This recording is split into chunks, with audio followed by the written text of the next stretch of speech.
ఎన్నిసార్లు విన్నా తరగని నిధి చాణక్య నీతి. మనలో కాన్ఫిడెన్స్ ని పెంచి క్రియేటివ్ థింకింగ్ ని అలవాటు చేస్తుంది. ఈ చాణక్య నీతిలో డబ్బును ఆకర్షించే కొన్ని ముఖ్యమైన విషయాలను తెలుసుకుందాం. డబ్బు సంపాదించడం కష్టం కాదు, ఆ డబ్బుని ఎలా సంపాదించాలి అనే తెలివి లేకపోవడమే అసలైన సమస్య. ఆచార్య చాణక్యుడు చెప్పిన నీతుల్లో మన ఆర్థిక జీవితానికి ఉపయోగపడే ఎన్నో ముఖ్యమైన విషయాలు ఉన్నాయి. అందులో మొదటిది, డబ్బు సంపాదించడానికంటే ముందుగా మన విలువని మనం పెంచుకునే ప్రయత్నం చేయాలి. మీ దగ్గర ఉన్న జ్ఞానం, నైపుణ్యం, అనుభవం ఇవే మీ అసలైన సంపద కావాలి.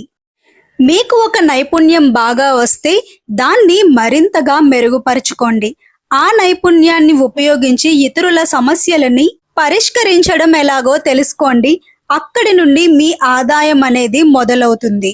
డబ్బు వెంట పరిగెత్తడం కంటే ఆ డబ్బే మనల్ని వెతుక్కుంటూ వచ్చే విలువైన వ్యక్తిగా మారాలి. చాణక్య నీతి 2వ సూత్రం ప్రకారం ఒక ఆదాయ మార్గం మీదే ఆధారపడి ఉండకూడదు.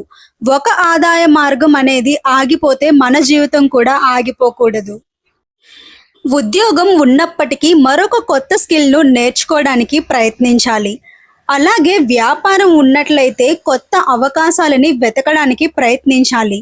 మనకి ఉన్న జ్ఞానాన్ని ఉపయోగించి కొత్త ఆదాయ మార్గాలను ఎలా సృష్టించుకోవాలో నిత్యం అన్వేషిస్తూనే ఉండాలి. చాణక్య నీతి 3వ సూత్రం ప్రకారం సంపాదించిన డబ్బు మొత్తాన్ని ఒక్కసారే ఖర్చు చేయకూడదు. ఎంత డబ్బు సంపాదించాం అనేది ఇక్కడ ముఖ్యం కాదు, ఎంత డబ్బుని మిగిల్చుకుంటున్నాం అనేదే చాలా ముఖ్యం. అవసరాలకి కోరికలకి మధ్య ఉన్న తేడాను గమనించాలి. డబ్బును పొదుపు చేసిన తరువాత మిగిలిన మొత్తాన్ని మాత్రమే ఖర్చు కోసం ఉపయోగించాలి. చాణక్య నీతి 4వ సూత్రం ప్రకారం త్వరగా ధనవంతులు కావాలి అనే ఆశకు కొన్ని పరిమితులనేవి ఉండాలి. ఎవరైనా సరే తక్కువ సమయంలో ఎక్కువ డబ్బుని సంపాదించవచ్చు అని చెప్తే వాళ్ళ మాటలు అస్సలు నమ్మకండి. డబ్బును సంపాదించడానికి తెలివి అవసరమే, కానీ సంపాదించిన డబ్బును కాపాడుకోవడానికి అంతకంటే ఎక్కువ తెలివి అవసరం. చాణక్య నీతి 5వ సూత్రం ప్రకారం తప్పుడు వ్యక్తులు ఇచ్చే సలహాలను పాటించి మీ డబ్బును, మీ సంపాదనను నాశనం చేసుకోకండి. ఎవరితో ఎక్కువగా కలిసి తిరుగుతున్నారు, మీరు నమ్ముతున్న వ్యక్తుల అసలైన స్వభావం ఎలాంటిది అనేది జాగ్రత్తగా గమనించుకోవాలి. డబ్బు విషయంలో అనుభవం లేని వ్యక్తుల సలహాలను పాటించి నిర్ణయాలను తీసుకుంటే ఖచ్చితంగా మోసపోతాం. కాబట్టి ఆ రంగంలో నిజంగా ఎవరికైతే ఎక్కువ అనుభవం ఉంటుందో అలాంటి వ్యక్తుల సలహాలను మాత్రమే పాటించాలి. చాణక్య నీతి 6వ సూత్రం ప్రకారం అవకాశాన్ని గుర్తించే తెలివిని పెంపొందించుకోవాలి. అందరూ సమస్యను మాత్రమే చూసే చోట ఒక తెలివైన వ్యక్తి ఎప్పుడూ అవకాశాన్ని గమనిస్తాడు.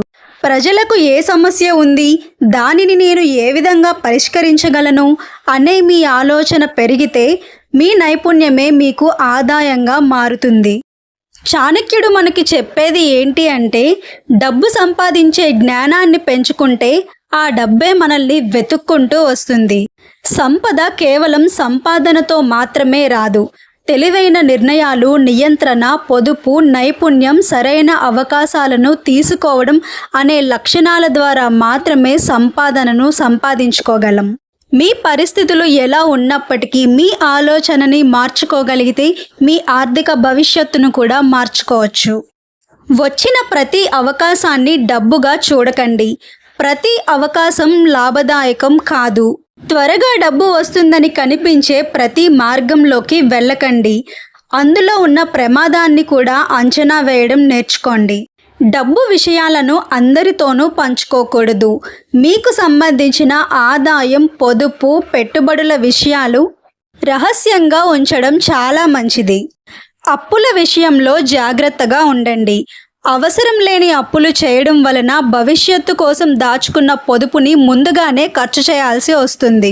సంపద వచ్చినప్పుడు అహంకారాన్ని పెంచుకోకూడదు. చాలామంది ఒక్కసారిగా డబ్బు రాగానే తమ జీవన శైలిని మార్చుకోవడానికి ప్రయత్నిస్తారు. ఖరీదైన వస్తువులను కొనడం, అనవసరమైన ఖర్చులను చేయడం లాంటివి మీ సంపదను పెంచవు. మనకి ఉన్న సమయాన్ని వృధా చేయకుండా సమయస్ఫూర్తితో దానినే ఆదాయంగా ఎలా మార్చుకోవాలి అని ఆలోచించాలి. తెలివైన వ్యక్తి సమయాన్ని కూడా డబ్బుగా మార్చగలుగుతాడు. సంపద అనేది ఒక్క రోజులో తయారవ్వదు. చిన్న చిన్న పొదుపులను తక్కువ అంచనా వేయకండి. నిరంతరం చిన్న చిన్న పొదుపులు చేస్తూ ఉండడం వల్ల అదే ఒక రోజు భారీ మొత్తంగా మారుతుంది. మనం సంపాదించే ప్రతి రూపాయికి ఒక లక్ష్యం అనేది ఉండాలి. సంపాదించిన డబ్బుకు ఒక లక్ష్యాన్ని ఎలా నిర్ణయించుకోవాలి అంటే ఎంత డబ్బు సంపాదించాలి, ఎంత డబ్బుని పొదుపు చేయాలి, ఏ అవసరానికి ఎంత డబ్బును కేటాయించాలి అనే స్పష్టమైన లక్ష్యాన్ని నిర్ణయించుకోవాలి. ఖర్చులను సరైన పద్ధతిలో ఎలా నియంత్రించాలో నేర్చుకున్నప్పుడే సంపాదన మార్గం మరింత సులభతరం అవుతుంది. కష్టపడి సంపాదించండి, తెలివిగా నిర్వహించండి. మీరు సంపాదించిన డబ్బు మీద మీకు నియంత్రణ లేకపోతే ఆ డబ్బే మిమ్మల్ని నియంత్రించే స్థాయికి వెళ్తుందని మర్చిపోకండి. సంపాదించిన డబ్బును నిలబెట్టుకోవడం, పెంచుకోవడం, సరైన సమయంలో సరైన నిర్ణయాలు తీసుకోవడం, ఇలాంటి లక్షణాలే ఆర్థికపరమైన అసలైన తెలివితేటలు. భవిష్యత్తులో మిమ్మల్ని ధనవంతులుగా చూపించేది మీ సంపాదన మాత్రమే కాదు, మీ సంపాదనను మీరు నిర్వహించే మీ అసలైన తెలివితేటలు మాత్రమే. తెలివైన వ్యక్తి డబ్బు కోసం తన జీవితాన్ని నడపడు, తన లక్ష్యాల కోసం తన డబ్బును తెలివిగా ఉపయోగిస్తాడు.